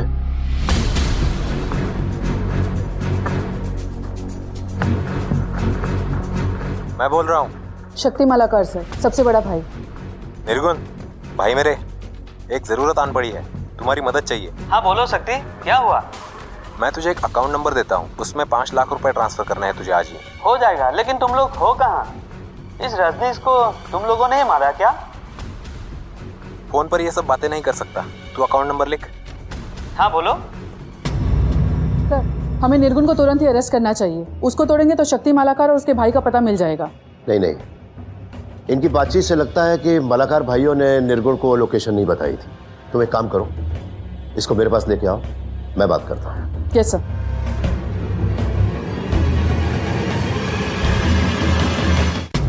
पानी पियो, पियो।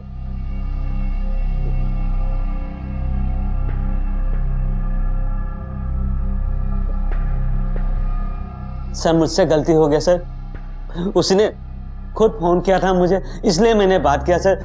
आइंदा कभी मैं उससे बात नहीं करूंगा सर, मैं वादा करता हूँ सर। मुझे जाने दीजिए प्लीज सर। अरे इसका मतलब ये है कि तुम अपने दोस्त से धोखा करोगे, गद्दारी करोगे उससे? ये तो बहुत गलत बात है। देखो निर्गुण, हम चाहते हैं कि तुम अपने दोस्त शक्ति मालाकार से बात करो और उसके अकाउंट में 5 लाख रुपए ट्रांसफर करो। लेकिन ध्यान रहे, हमारी इस मुलाकात के बारे में किसी को खबर नहीं होनी चाहिए, वरना। ओके सर, आप जैसा बोलेंगे मैं वैसा ही करूंगा सर। सर ये मूव गलत हो सकता है सर, पर हो सकता है पैसा ट्रांसफर होने के बाद वो इस निर्गुण को कॉल ही ना करे, और अगर ऐसा हुआ तो फिर हम उस तक कभी नहीं पहुंच पाएंगे। सॉरी सर, वो हमारे पास खुद चल कर आएगा। वो जिस बैंक में पैसे ट्रांसफर करता है, तुम उस बैंक को कांटेक्ट करो, पता करो जाकर। सर सर, इस घटना को घटे पूरे 72 घंटे बीत चुके हैं, लेकिन अभी तक एक भी गिरफ्तारी नहीं हुई। जान सकते हैं क्यों? आखिर आप लोग ये बताते क्यों नहीं है कि जांच चल रही है कि नहीं, और अगर चल भी रही है तो किस दिशा में? शांत हो जाइए।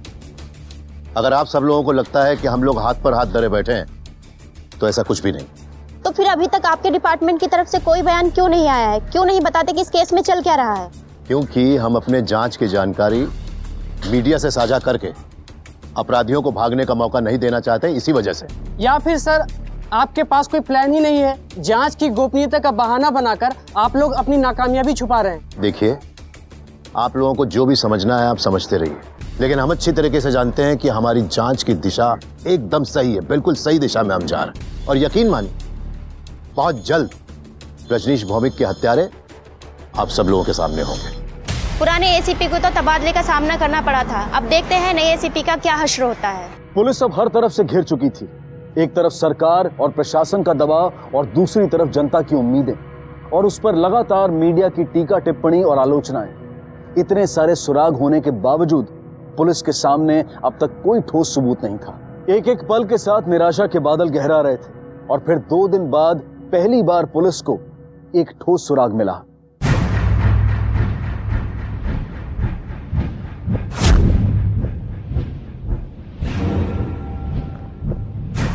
ये दोनों कोलकाता में है।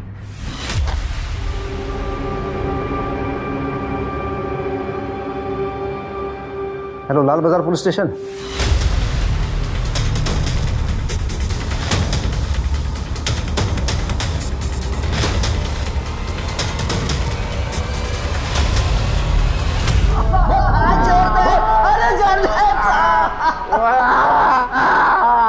कुछ नहीं किया साहब, हमारा विश्वास करो साहब, रजनीश के मर्डर में हमारा कोई हाथ नहीं साहब। अरे साहब हम डर गए थे साहब। कुछ दिन पहले साहब रजनीश हम पे छापा पड़वाया था, और हमें लगा कि उसकी हत्या में हमारा नाम आ जाएगा, इसलिए हम लोग भाग गए थे साहब। साहब आप खुद सोचिए, अगर हमें उसे मार नहीं होता तो पूरी प्लानिंग के साथ मारते और पूरी तैयारी के साथ भागते, बिना पैसों के तो नहीं भागते ना साहब। साहब हम उसे बदला लेना चाहते थे साहब, लेकिन साहब हमें कोई जल्दी नहीं थी साहब। हमारे ख्याल से उसने उसका खून किया होगा। उसने मतलब किसने रे? साहब वो नीलू थी।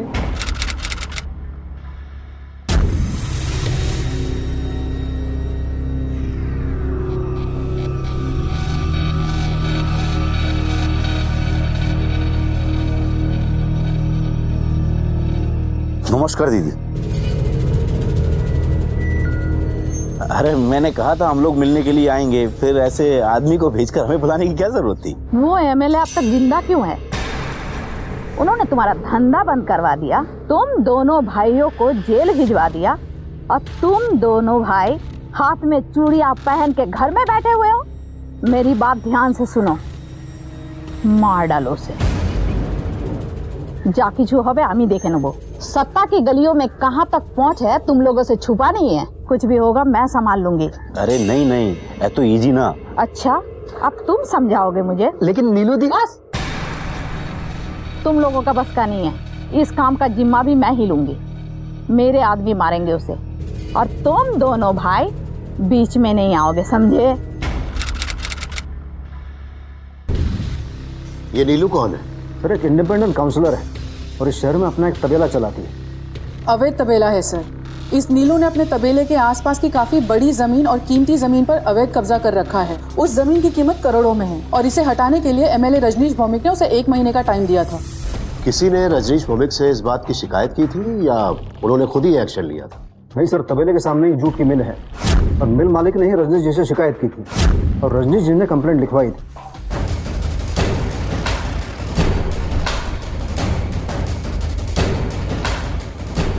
अंदर जाके देखो, पीछे भी देखो। इधर देखो। बोल तेरी नीलू दी कहाँ है? बस अंदर जितने भी लोग हैं सबको उठाने लेके चलो, चलो।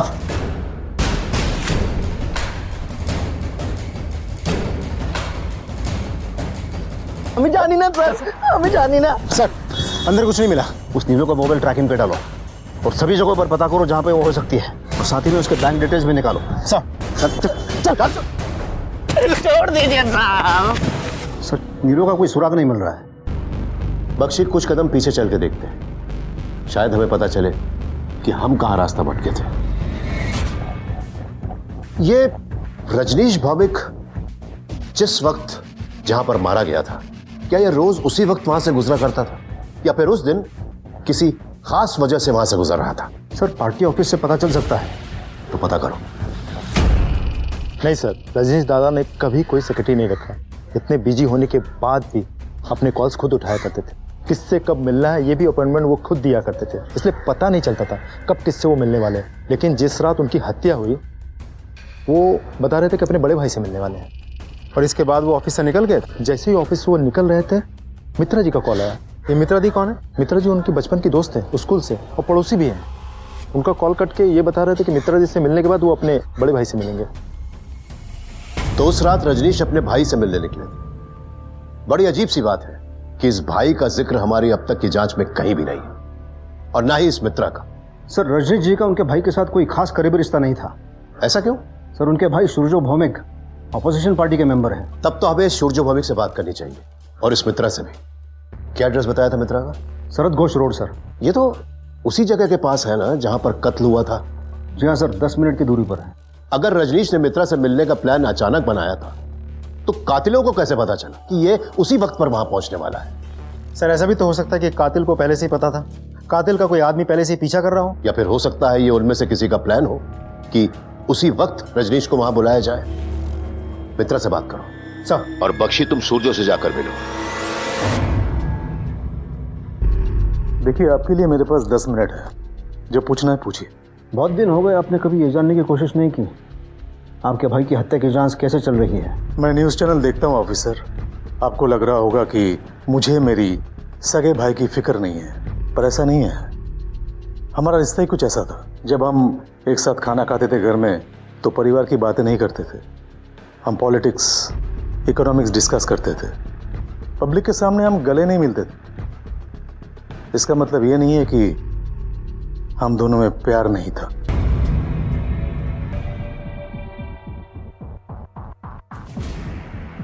सारा शहर, शासन, प्रशासन आपके डिपार्टमेंट के पीछे पड़ी है इस केस को सॉल्व करने के लिए।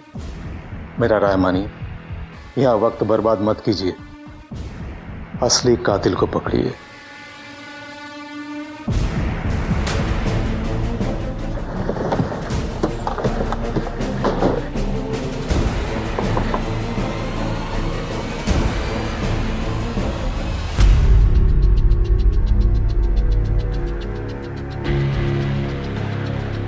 आंखें सूजी हुई है आपकी? जी वो विधवा होने के बाद से रजनीशदा ने ही सहारा दिया। उन्होंने हिम्मत दी और रोजगार भी। जिस रात रजनीश जी की हत्या हुई थी वो आपके बुलावे पर आपसे मिलने यहाँ आए थे? क्यों? ऐसी भी क्या बात करनी थी उनको जो आपसे मिलकर ही करनी थी? माधव और शाधुन के बारे में उनसे कुछ बात करनी थी। हेलो मित्रा। अच्छा रजनीशदा, आपसे कुछ ज़रूरी बात करनी थी। क्या आप आज थोड़ी देर के लिए घर आ सकते हैं? आ तो सकता हूँ मगर देर हो जाएगी। आप आ जाइए, मैं आपका इंतज़ार करूँगी। ठीक है। माधव और शाधुन को दिहाड़ी मजदूरी के ठेकेदारी का काम रजनीशदा ने ही दिलवाया था, पर लालच के चक्कर में उन्होंने मजदूरों को तनख्वाह ही नहीं दी। जब रजनीशदा को पता चला तो वो उन दोनों से बहुत नाराज़ हुए, तो उन्हें रजनीशदा से माफ़ी दिलवाने के लिए ही मैंने उन्हें यहाँ बुलवाया था। मतलब ये माधव और शाधुन इन दोनों को पता था कि रजनीश जी आने वाले हैं? माँ कसम कहे साहब, माँ काली देवी, हमें नहीं पता था कि रजनीशदा मित्रा जी से मिलने वाले। वो हमारे भगवान थे, हमारे मसीहा। हम लोग उनको क्यों मारना चाहेंगे साहब?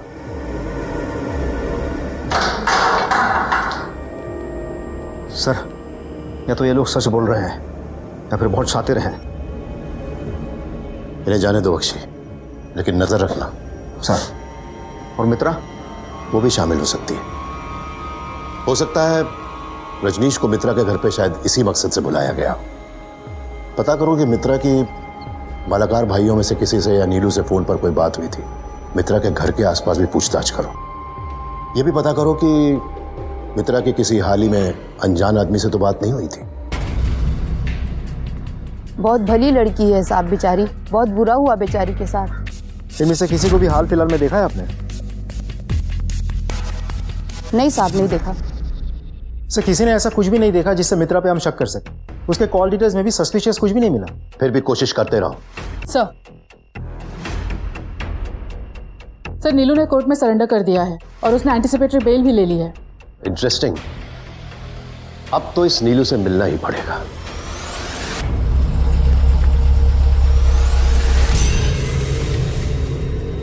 मलाकार भाइयों का कहना है कि रजनीश भौमिक की हत्या के पीछे आपका हाथ है। इस हत्या में मेरा कोई लेना देना नहीं है। तो फिर ऐसे भाग क्यों गई थी आप?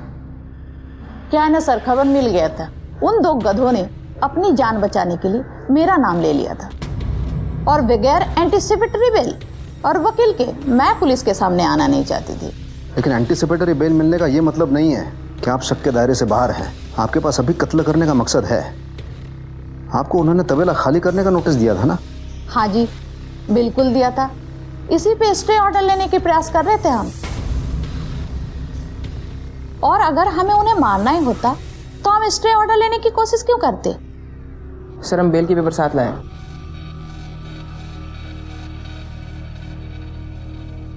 सर, आप जा सकते हैं। Thank you sir.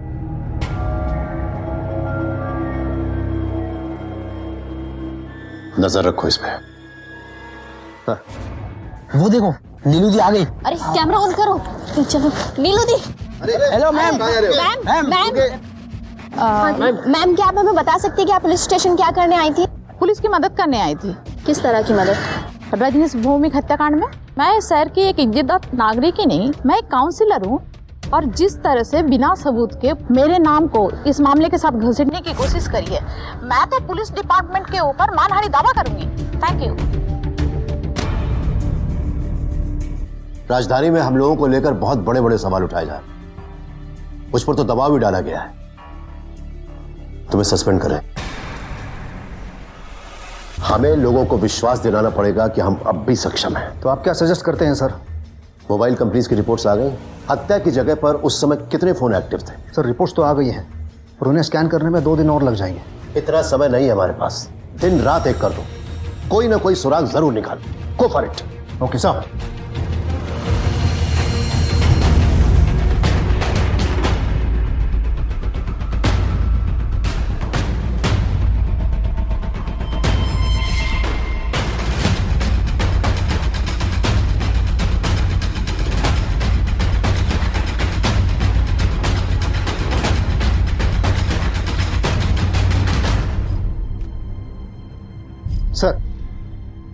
एक बहुत बड़ा सुराग हाथ लगा है। उस रात बहुत सारे नंबर्स एक्टिव थे, पर 7 नंबर्स खास हैं और ये 7 नंबर एक ही सीरीज में है और एक ही आदमी के नाम पर रजिस्टर्ड है। और ये पौधो गोई रंगामाटी गांव से। रंगामाटी? सेन गुप्ता, तुम फौरन एक टीम लेकर रंगामाटी निकल जाओ। मुझे पूरा यकीन है कि कोई ना कोई बहुत बड़ा सबूत मिलने वाला है। You go ahead. Sir. Bakshi, पता करो कि इस गांव का इस हत्या से क्या कनेक्शन है। कोई ना कोई संबंध जरूर निकलेगा। गो अहेड। सर।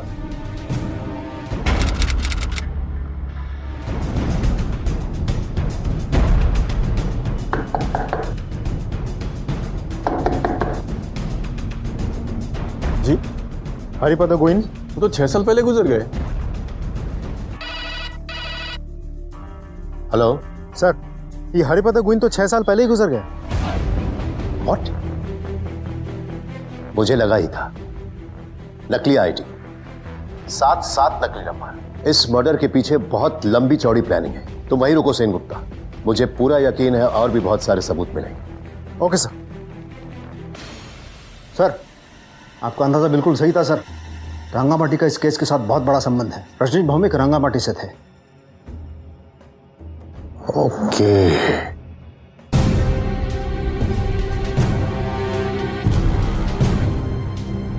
सर। बख्शी, ये कॉल रिकॉर्ड्स बहुत कुछ बताने की कोशिश कर रहे हैं। क्या है सर? पक्का तो नहीं कहा जा सकता। ना तो मालाकार भाइयों से कोई बात हुई है, ना नीलू से, और ना ही माधव शादन से। लेकिन कत्ल के बाद इस नंबर से कई फोन्स आए। किसका नंबर है सर? राखाल का। बीरेन्द्र सरकार रोड पर चाय का ठेला है उसका। चाय पीना है किसी को? पीते हैं सर।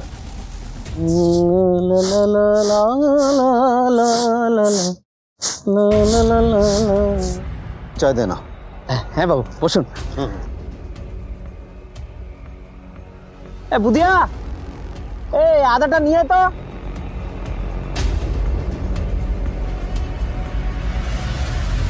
राखाल। जी बाबू। तुम रजनीश भौमिक को कैसे जानते थे? रजनीश बाबू को कौन नहीं जानता है बाबू। वो तो हमारे लिए भगवान स्वरूप थे। वो जो 2 गुंडे थे, बदमाश शादन और माधव को जेल से निकाल के रजनीश बाबू ने नौकरी दिलाई थी। वो भी हमारे गांव के ही हैं बाबू। रंगामाटी? जी बाबू हैं। वो रजनीश बाबू अपने भैया के साथ, वो सूर्यो दादा, उसके साथ अक्सर यहाँ आते थे।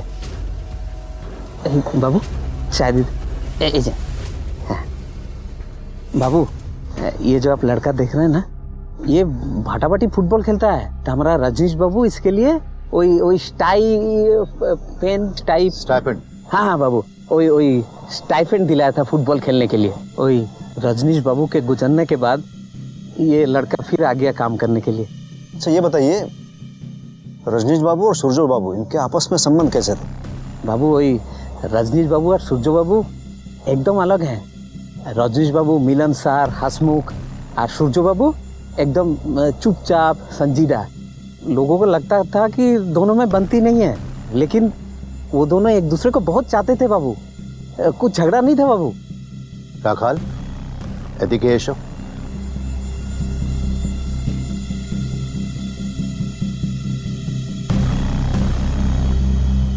राखाल, तुमने सूर्यो भौमिक को फोन लगाया था 3 बार, किस लिए? बाबू ये पहली बार रजनीश बाबू के अंतिम संस्कार के बारे में पूछने के लिए, और दूसरी बार बुधिया के लिए कॉल किया था। वो सूर्यो बाबू बोला था इसको मदद करेगा, तो हम फोन लगाया, लेकिन वो व्यस्त थे, शायद उठाया नहीं। तुम्हारी जानकारी में हाल ही में किसी से दुश्मनी हुई थी रजनीश जी की? बाबू, रजनीश बाबू एक संत आदमी थे। न्याय के लिए ना जाने कितने लोगों के साथ उन्होंने दुश्मनी मोल ली। बुधिया, इधर आ बेटा।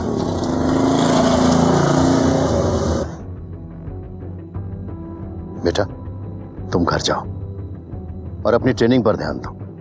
पैसों की चिंता मत करना। हाँ, रजनीश ही नहीं है तो क्या हो, तुम्हारी स्कॉलरशिप का इंतजाम हम लोग करवाएंगे।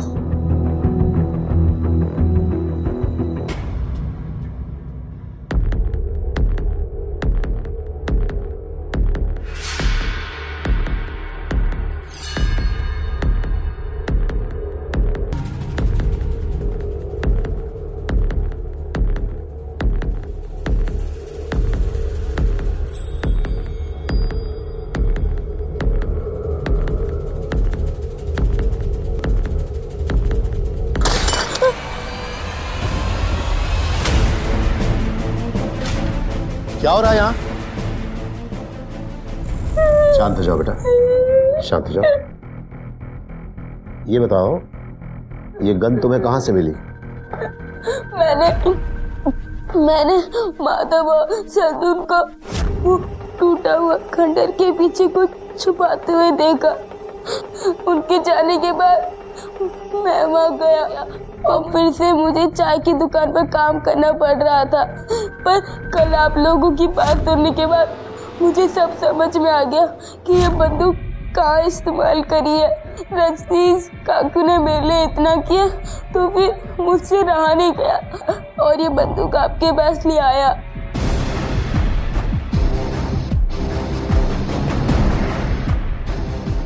पक्षी, सोना मिल गया।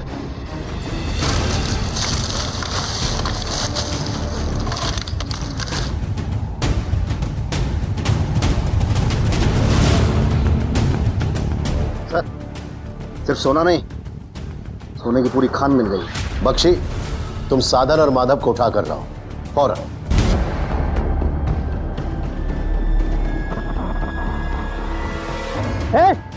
पकड़ो उसे।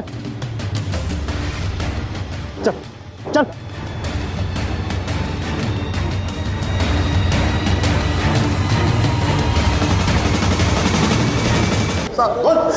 साहब सब कुछ बताते हैं साहब।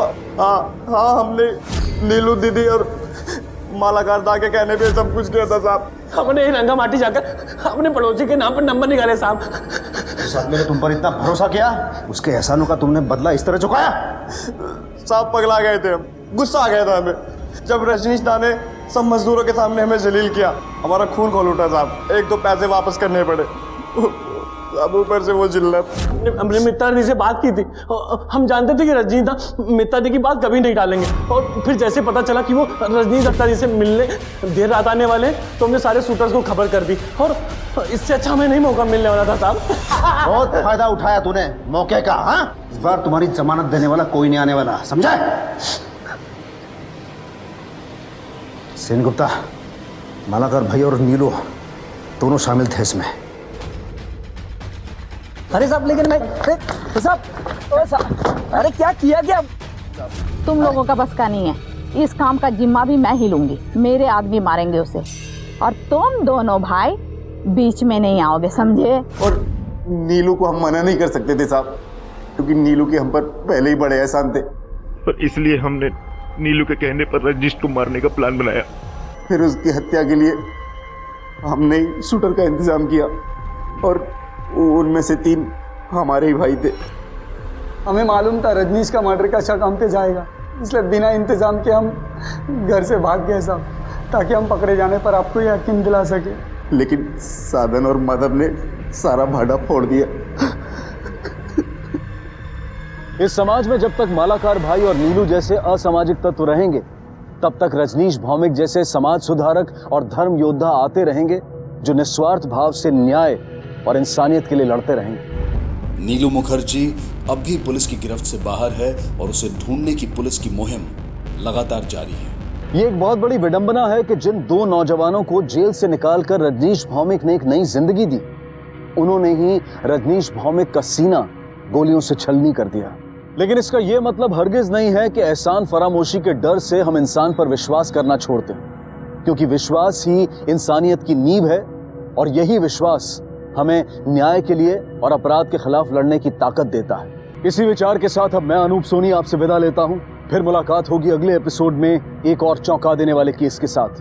तब तक अपना और अपने परिवार का ख्याल रखें और देखते रहें क्राइम पेट्रोल डायल 100। सबक एक को, सीख हम सबको। जय हिंद। इस तरह के और भी एपिसोड देखने के लिए हमारे चैनल को सब्सक्राइब करें और बेल आइकन दबाना ना भूलें।